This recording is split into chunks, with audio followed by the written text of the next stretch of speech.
nous nous retrouvons une nouvelle fois avec le tableur Excel, bien que le cours pourrait très bien s'en passer. Mais comme j'avais besoin de l'utilisation de petites cases, comme vous le voyez apparaître ici à l'écran, ça me paraissait beaucoup plus judicieux d'utiliser ce tableur pour pouvoir avoir plus de facilité dans la pratique. Et puis vous allez voir que bon, qu'au niveau des formules, ce n'est pas plus mal parce qu'il y a moyen parfois bon, de faire différentes conversions que l'on ferait à la main en utilisant Excel. Alors qu'est-ce que j'ai voulu montrer ici? C'est que nous avons l'habitude d'utiliser dans la vie de tous les jours ce qu'on appelle des nombres dits décimaux, c'est-à-dire avec une base 10, ou une base de 10 si vous préférez, où nous partons avec des valeurs qui sont multipliées par d'abord 1 qui est équivalent à 10 exposant 0, puis 10, puis ensuite 100, 1000, 10 000, etc., etc.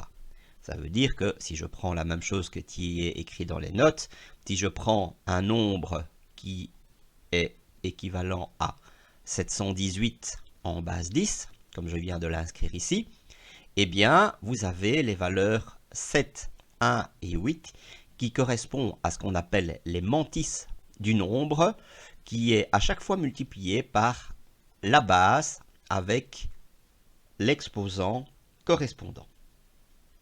Ainsi, vous avez le 7 qui correspond à 7 fois 10 au carré, eh bien ça fait 700.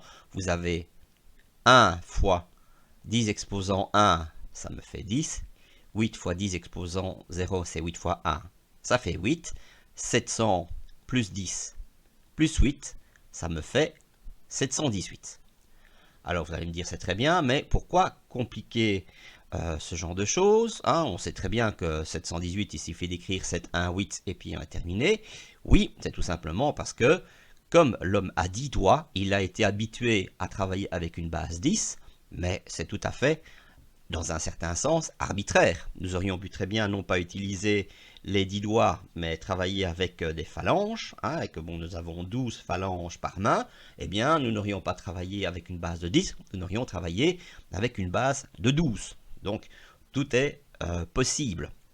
Et une première base que nous allons commencer par étudier tout de suite, c'est la base binaire. Mais avant de faire ça, remarquez que si je veux m'intéresser au nombre de cases, hein, bon, ce qu'on appellerait en réalité des bits si on travaillait justement en binaire, eh bien, on va pouvoir également déterminer tous les nombres possibles que l'on pourrait écrire suivant le nombre de cases que nous avons à notre disposition. Donc vous voyez que par exemple, si je travaille ici sur 3 cases uniquement, on sait très bien que le nombre le plus petit que je pourrais écrire, c'est 0, hein, dans le sens où nous sommes en train de travailler uniquement avec des nombres positifs, et que le nombre le plus grand serait 999. Voilà, donc ce qui fait que en réalité, vous avez 1000 nombres qui vont de 0 jusqu'à 999. Donc, si j'avais 4 cases, eh bien, j'aurais en réalité 10 exposants 4 possibilités qui vont de 0 jusqu'à 9999, etc., etc. Et le petit jeu que nous venons de réaliser avec des nombres décimaux, eh bien, nous allons faire exactement la même chose avec des nombres binaires, ce qui va nous permettre de pouvoir parler de conversion. Il est très facile de convertir un nombre binaire en décimal. Vous allez voir que pour ce qui est d'aller dans l'autre sens, c'est moins simple, mais ce n'est pas si compliqué que cela. Alors, on va regarder ce que nous pouvons déjà faire. Nous avons une base de 2 en binaire. Donc, les seuls nombres possibles que nous pouvons utiliser, c'est le 0 et le 1. Donc, supposons que je travaille ici de nouveau avec 3 cases. Je peux très bien, par exemple, écrire 1, 0, 1. Et voilà. Et, grande découverte, il me dit que, Excel me dit, merci Excel, que en réalité, ce que j'ai écrit 101 en base 2 correspond à 5 en base 10. Comment est-ce que j'ai fait ça? Eh bien, en utilisant le petit système de cases qui fait que de case en case, j'ai à chaque fois multiplié par 2 quand je vais de la droite vers la gauche. 1 fois 2, ça fait 2, fois 2, ça fait 4, fois 2, ça fait 8, fois 2, ça fait 16, 32, 64, 128, 256, etc., etc. Et je peux continuer jusqu'à l'infini. Moi, ce qui m'intéresse, si je veux utiliser une calculatrice, par exemple, je sais que ma calculatrice, comme mon ordinateur, risque d'être limitée au niveau de taille du nombre. Il faut bien que je m'arrête à un certain moment donné. Il faut que je sache, en parlant de termes binaires, le nombre de bits que je vais pouvoir utiliser. Constatez que ici, pour l'exemple, j'ai choisi d'en utiliser, alors attention, 9, qui va bien de 0 jusqu'à 8, si je regarde l'aspect exposant. Donc on a le premier bit, le deuxième bit, troisième, quatrième, cinquième, etc. jusqu'au 9e bit. Si je voulais travailler que sur 8 bits, il me suffisait alors à ce moment-là simplement de supprimer cette colonne-là et je n'utiliserai que cette partie ici. Si je veux écrire un nombre sur 8 bits, il me suffit simplement de mettre des zéros partout où il ne se passe rien et bien entendu, le résultat serait le même. Alors comment a-t-il trouvé 4 ici et 1? Il a tout simplement fait 1 fois 4, 0 fois 2, et puis 1 fois 1, et donc nous avons 1 fois 4, ça fait 4, 0 fois 2, ça fait 0, 1 fois 1, ça fait 1, 4 plus 0 plus 1, ça me fait 5. Vous voyez, c'est assez enfantin. Donc ce qui fait que si je veux connaître, on va dire par exemple sur 8 bits, on va dire que je travaille sur 8 bits uniquement, voilà, donc ça veut dire que ce bit-là, on va considérer qu'il n'existe pas. Je travaille uniquement sur ces 8 bits-là, le nombre le plus petit que je puisse avoir, ça c'est comme en décimale, eh bien il suffit de mettre des zéros partout, le nombre le plus petit possible que je peux avoir, c'est 0. Pour avoir le plus grand nombre possible, eh bien, c'est plus tous des 9 que je vais mettre, c'est tous des 1. En mettant tous des 1 comme ceci jusqu'à la fin, voilà, j'obtiens la valeur de 255, c'est-à-dire qu'on a la valeur qui va de 0 jusqu'à 255, c'est-à-dire que j'ai 256 nombres. C'est aussi simple que cela. Ça veut dire que quand je travaille sur 8 bits, ici, 8 bits, et que je travaille avec une base de 2, eh bien, j'ai 2 exposants 8 nombres possibles, c'est-à-dire 256, qui vont donc de 0 jusqu'à 255. Supposons que, on va pouvoir faire l'expérience, je ne vais travailler que sur 1, 2, 3, 4, 5 bits. Je travaille sur 5 bits uniquement. Puisque j'ai 5 bits et que ma base est de 2, j'ai donc 2 exposants 5 possibilités, c'est-à-dire 32 possibilités qui vont de 0 jusqu'à 31. Comment est-ce que je peux vérifier ça? J'enlève les 1 ici qui deviennent des 0. Je vois bien que je vais avoir 31 ici, c'est-à-dire que je peux avoir avec 5 bits la valeur de 0 jusqu'à 31 et j'ai donc bien 32 possibilités parce que je travaille en base 2.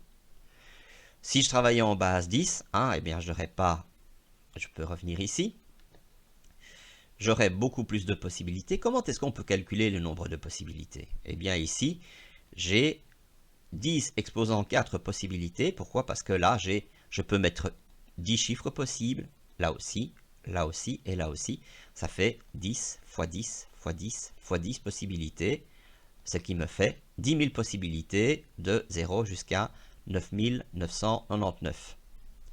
En binaire, même chose, j'ai 2 fois 2 fois 2 fois 2 fois 2 possibilités, ça veut dire 2 exposant 5 possibilités, c'est-à-dire 32 possibilités qui vont de 0 jusqu'à 31. Je travaille dans une base B quelconque, petit b quelconque. Qu'est-ce que je vais pouvoir dire? Eh bien, c'est que je vais avoir B exposant n possibilités si je travaille sur n bits et que les valeurs seront de 0 jusqu'à B exposant n, le tout moins 1.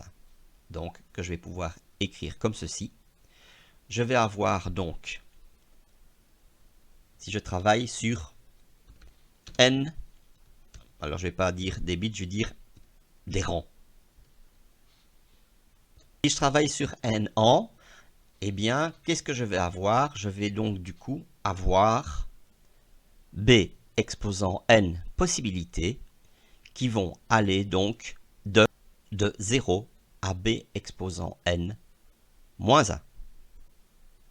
Voilà donc pour la théorie tout à fait générale, et on va pouvoir constater que quelle que soit la base, c'est ce qui est exprimé donc ici, quelle que soit la base, eh bien on peut à chaque fois trouver le nombre de possibilités, en réalité le nombre de nombres que l'on peut écrire en ayant une base bien spécifique et un nombre de rangs bien spécifique, et de savoir de quel nombre à quel nombre on peut écrire. Si maintenant nous voulons faire une conversion dans l'autre sens, j'aimerais écrire un nombre en binaire, mais je ne sais pas comment. Supposons que je vais choisir un nombre pas trop compliqué, je vais écrire le nombre 19. Eh bien, mon système de petites cases que j'ai mis ici va pouvoir m'aider très facilement. Je sais que 19, c'est plus petit que 32, mais c'est plus grand que 16. Donc je sais que 16 rentre dans 19. Donc en écrivant un 1 là, ben j'ai déjà ma valeur de 16, qui est déjà écrite. Qu'est-ce qui me manque? Il me manque 3. Ben, 3, 8 ne rentre pas dans 3, 4 ne rentre pas dans 3, par contre 2 rentre dans 3. Voilà. J'ai déjà la valeur 18, il me faut me rajouter encore 1, et voilà. Et puis ensuite, le tout c'est de savoir sur quel nombre de bits je veux pouvoir l'écrire. Je constate déjà pour commencer que si je veux écrire 19, il me faut au minimum 5 bits. Si je veux écrire ça sur 8 bits, ben, c'est rebolote, hein, je n'ai plus qu'à réécrire des tas de zéros partout et je vais connaître la valeur, et au moins je connais la valeur exacte que je pourrais écrire en binaire si je ne me préoccupais pas des rangs et des bits. 19 en base 12, c'est égal à 10 011 en base 2. Alors il y a un autre moyen qui permet de pouvoir utiliser ça, c'est le principe de division successive, que vous avez déjà certainement étudié. Voilà, regardez ce que j'ai fait. C'est le fameux 19 que j'avais pris tout à l'heure, et qu'est-ce que j'ai fait? Je l'ai divisé en 2. Alors 9 fois 2, ça fait 18. Remarquez que ça c'est juste une indication. J'ai utilisé la fonction quotient qui permet de pouvoir me donner la division entière du nombre précédent. Et à côté, j'ai demandé le reste de cette division via donc le principe dit de modulo avec la fonction mod. Donc je fais 19 divisé par 2, ça me donne 9, il reste 1. Et puis, je reprends le 9 et je recommence. Ce qui fait que à chaque fois, c'est la même. Ce sont les deux mêmes en réalité fonctions que j'utilise. J'utilise la poignée de recopie jusqu'au moment où j'arrive à la fin à obtenir un 0 à la fin de mes divisions successives. Un 0 à gauche, pas à droite. Une fois que j'ai obtenu le résultat, ce que j'ai obtenu ici, je vais le lire du bas vers le haut. Donc 1, 0, 0, 1, 1. J'obtiens donc 10 011. Et regardez cette écriture-là qui est importante, qui est essentielle. On ne peut pas dire que 19 est égal à 10 011. Ça n'aurait aucun sens. Je peux dire que 19 en base 10 est égal à 10 011 en base 2. Donc voilà, ici j'ai recommencé la même opération, mais cette fois-ci avec un nombre plus grand. Alors la division par 2, ce n'est pas une opération compliquée. Diviser 954 par 2, c'est à la portée de tout le monde, mais avec Excel, ça reste quand même beaucoup plus facile.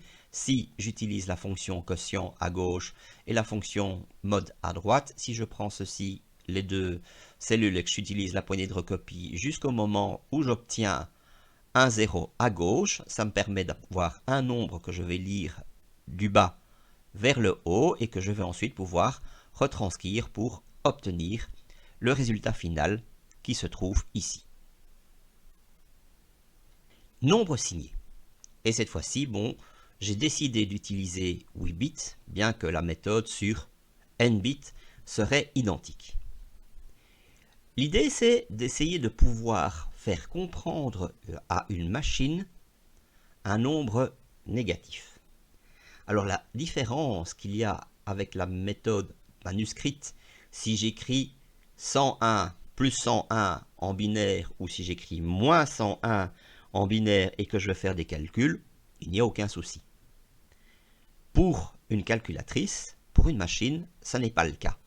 On est obligé de lui faire comprendre le plus et le moins d'une certaine manière. Or, le problème, c'est que la machine, elle, de son côté, elle ne connaît que deux choses, le 0 et le 1. Il y a un fil, ou bien il y a un courant, ou bien il n'y en a pas. Impossible pour elle de pouvoir faire la distinction d'un plus ou d'un moins, simplement à partir du moment où on utiliserait autre chose que 0 ou 1. Donc, pas possible de faire plus ou moins directement. Alors, quelle serait la bonne méthode? Eh bien, comme première méthode, c'est de pouvoir dire il y a le bit qui se trouve le plus à gauche. Eh bien, celui-là, je vais le réserver au signe. Et je vais considérer que si je ne mets rien, c'est-à-dire que, que je laisse un 0, eh bien, le nombre est positif. Par contre, s'il y a un 1, eh bien, dans ce cas-là, ça deviendrait négatif. Ce qui fait que je peux mettre, je vais oublier pour l'instant la valeur que je pourrais mettre ici. Je vais la laisser à 0 et je vais mettre des 1, bon, par exemple un peu partout comme ceci, et je vais regarder le résultat. Je vois résultat 90 effectivement. Si au lieu de travailler sur 8 bits, je travaillais sur 7 bits uniquement, eh bien j'aurais bien la possibilité de pouvoir trouver la valeur 90, d'autant plus que cette valeur-ci n'intervient pas. Supposons maintenant que je vienne placer un 1 ici à l'intérieur. Qu'est-ce qui va se passer? Le fait de mettre un 1 donnerait un nombre négatif. Est-ce que le fait de dire si je mets 1, 1, 0, 1, 1, 0, 1, 0 donnerait la valeur de moins 90? Eh bien, vous allez voir que non. Si je mets un 1, hop, eh bien, ça vous donne une valeur un peu spéciale. Ça vous donne moins 38. Pourquoi? Tout simplement parce que le 128 que l'on multipliait par un 0 ou par 1, il est devenu moins 128. Et c'est exactement ce qui se passe en réalité avec les nombres signés. C'est que le bit qui se trouve le plus à gauche, il est toujours négatif. S'il est toujours moins quelque chose. Si vous travaillez sur, je vais reprendre l'idée de 5 bits ici. Donc au lieu d'avoir 16 ici, vous auriez eu moins 16. Et c'est normal parce que revenons avec cette idée de 0. Comme ceci. Supposons que je fais une copie de ce nombre. Voilà qui est fait. Je mets le 1, ça me donne un autre nombre. Copier également. Et maintenant, je décide d'en faire la somme. Normalement, si ceci vaut 90 et que ceci vaut moins 90, eh bien, je sais à coup sûr que si je fais 90 moins 90, fatalement, je devrais obtenir 0. Or, faire un nombre plus un nombre négatif de même valeur, c'est faire donc d'abord 0 plus 0, ça me fait 0. Puis ensuite, je fais 1 plus 1 en binaire, ça me donne 10, donc je fais 0 et je retiens 1. 1 plus 0, ça me fait 1. Voilà, c'est déjà foutu. J'ai plus besoin de continuer. Pour avoir une valeur de 90 moins 90, j'aurais dû avoir des zéros partout. Donc, tout ceci n'a pas de sens. Comment pourrais-je obtenir moins 90? J'efface tout et je recommence. Je prends d'abord la valeur de 90 en binaire. La voilà. En dessous, je vais placer ce qu'on appelle un complément à 1. Qu'est-ce que c'est que ça? Eh bien, vous allez voir, c'est très simple. Quand je vois un 0, je vais me permettre de le mettre en rouge parce que c'est quand même le bit de signe. Quand je vois un 0, eh bien, je le remplace par un 1. Et quand je vois un 1, je le remplace par 0.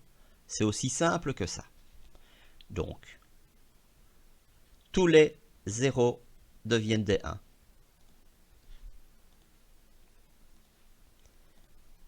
Et tous les 1 deviennent des 0.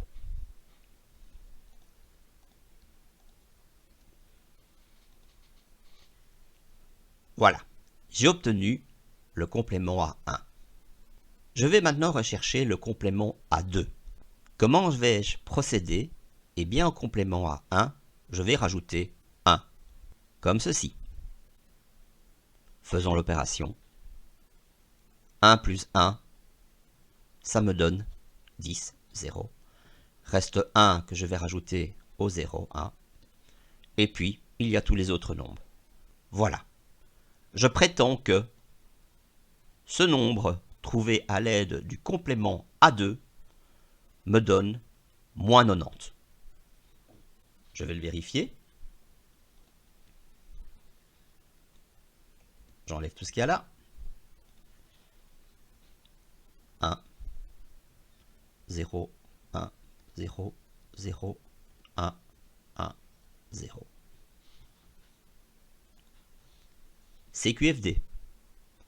À l'aide de mon complément à 2, j'ai réussi à trouver un nombre négatif parce qu'en faisant la somme de tous ces nombres, en faisant moins 128, plus 32, plus 4, plus 2, la valeur me donne 190. Question, à partir de cela, comment faisons-nous la somme de deux nombres si l'un ou l'autre nombre est négatif? Faisons l'opération suivante. C'est parti. Je veux faire l'opération 3 moins 8. 3 et 8 sont en base 10. Je cherche la valeur exprimée en base 10, mais je veux la trouver en utilisant le principe de nombre binaire signé. Qu'est-ce que je dois faire? Je vois que j'ai un moins 8 ici, donc je dois trouver ce que vaut moins 8 en binaire. Qu'est-ce que je fais? Je commence par mettre 8, que je peux trouver très facilement ici. J'enlève tout. Comment est-ce que je trouve 8? Ben, il est là. 8. Donc, j'ai 1 que je mets ici, et puis si je mets des zéros partout, il est important de savoir sur combien de nombres de bits on travaille. Si vous travaillez sur 5 bits, le résultat ne sera pas le même que si vous travaillez sur 8 bits. Alors remarquez que cette fois-ci, pour être totalement complet et cohérent, j'ai bien indiqué les bases dans lesquelles je travaille. Je travaille en base 10 au départ, je commence par faire une conversion en binaire, en base 2. Donc nous avons tout ce nombre en base 2. Et je recherche d'abord le complément à 1, donc je remplace tous les 0 par 1 et tous les 1 par 0. En fait, il n'y a qu'un seul 1 qui devient 0 et tous les autres deviennent des 1. Et puis à cela, je rajoute 1 qui me donne le résultat suivant. Je peux le vérifier. J'ai tout des 1 au départ.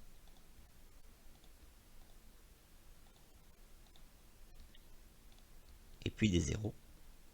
Voilà. J'ai bien la valeur de moins 8, c'est cohérent. Si je faisais la valeur de 8 plus moins 8, j'obtiendrais normalement 0. C'est quelque chose que nous n'avons pas encore fait. Eh bien, nous pourrions le vérifier par la suite. Vous allez voir que nous obtenons un résultat un peu particulier. Mais restons d'abord dans notre calcul de 3 en base 10 moins 8 en base 10. J'ai donc obtenu moins 8 que je vais rajouter à plus 3. j'obtiens un résultat, mais je ne suis pas capable de pouvoir dire ce qu'il vaut. Pourquoi? Parce qu'en réalité, j'ai un 1 ici. Je sais le vérifier en utilisant ma conversion ici. C'est ce que je vais pouvoir faire. Ça me pourra permettre de pouvoir obtenir la preuve que ce que j'ai obtenu, c'est bien la valeur de moins 5. On est d'accord que 3 moins 8 donne 5. Je regarde, je ne vois qu'il n'y a en réalité ici qu'un seul 0.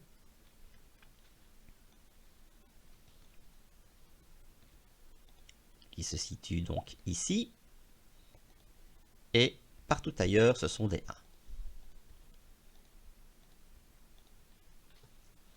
Voilà, j'ai bien obtenu moins 5. Si j'avais fait le complément à 2, eh bien j'aurais obtenu le même résultat en procédant de la sorte. Je commence par faire le complément à 1 une nouvelle fois. Ça veut dire que le 1 ici devient 0, 0, 0, etc. Il n'y avait qu'un seul 0 qui devient 1. Et partout ailleurs, j'ai 0. Et je rajoute un 1. J'obtiens le complément A2 de moins 5. Or, le complément de A2 de moins 5 devrait donner plus 5.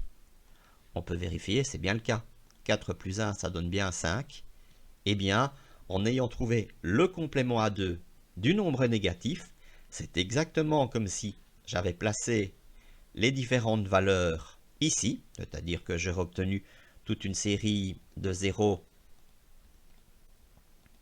1 ici, 0 et 1 qui se trouve là. J'aurais bien obtenu la valeur de 5 et je constate que j'ai obtenu le même résultat. Alors, propriété. Tout à l'heure, j'aurais pu faire 90 plus moins 90 pour voir ce que je pouvais obtenir. Je ne l'ai pas fait. Je vais le faire avec plus 8, moins 8 et je vais voir ce que j'obtiens comme résultat. Je vais le faire petit à petit et vous allez voir que l'on obtient quelque chose d'assez particulier. 0 plus 0 donne 0. La base 2, je la noterai plus tard, je la mettrai après. 0 plus 0 donne 0. 0 plus 0 donne 0. 1 plus 1 me donne 10. Ça me donne 0. Il reste 1. 1 plus 1, ça me donne 10. Je reporte 1. 1 plus 1, ça me donne 10. Je reporte 1. Je vais pouvoir faire ça jusqu'au bout. 1 plus 1, ça me donne 10. Je reporte 1. Et puis j'ai 1 plus 1 me donne 10.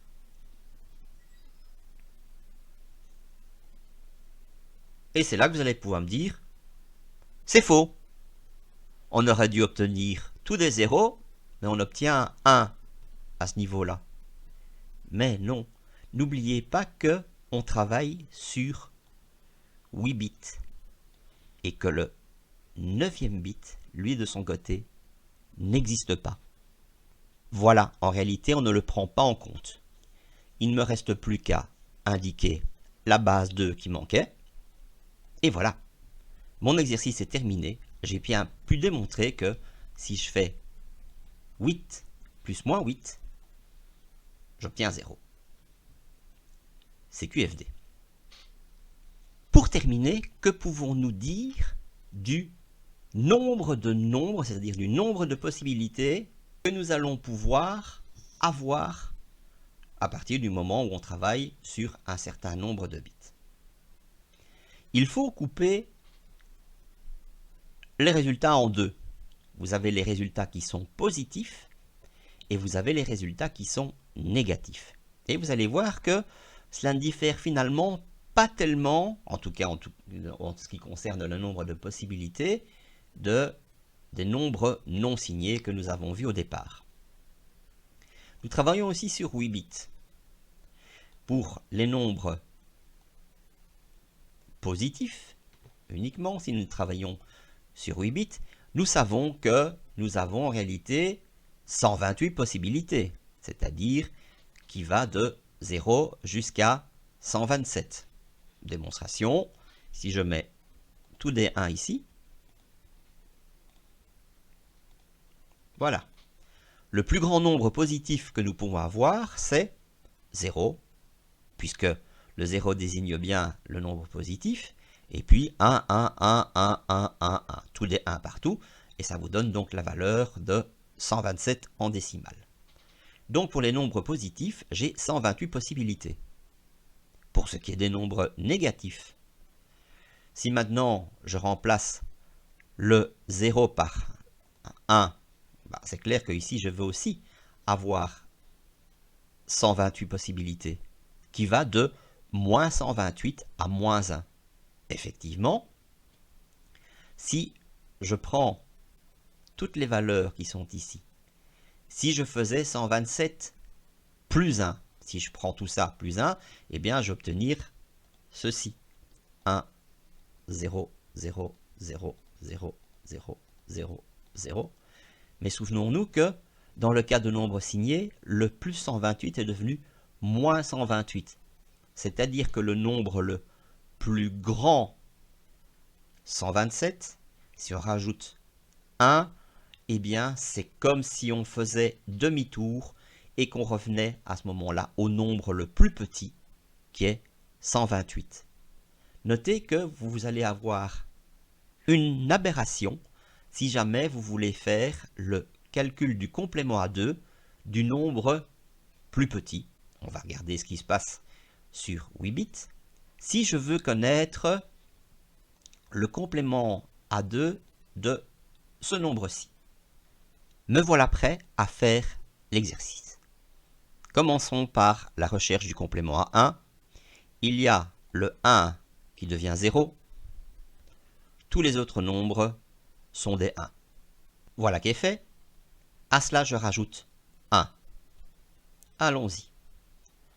1 plus 1 me donne 10, je retiens 1. 1 plus 1 me donne 10, je retiens 1.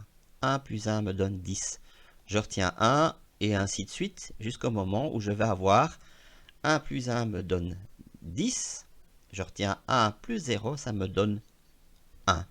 Regardez le résultat final. Le complément A2 de moins 128 est moins 128. Effectivement, plus 128 n'existe pas. Le nombre le plus grand que l'on puisse avoir comme nombre signé, c'est plus 127. Lorsqu'on travaille sur 8 bits, bien entendu. Résultat, lorsque on veut rechercher le complément de plus 128, lorsqu'on fait le complément à 1, eh bien on tombe déjà sur plus 127. Et on a compris que si on fait plus 127 plus 1, eh bien, au lieu de tomber sur plus 128, on fait demi-tour et on tombe sur moins 128. Résultat, en ce qui concerne tous les nombres possibles que l'on peut avoir, on aura compris que vous pouvez avoir des nombres qui vont de moins 128 à plus 127.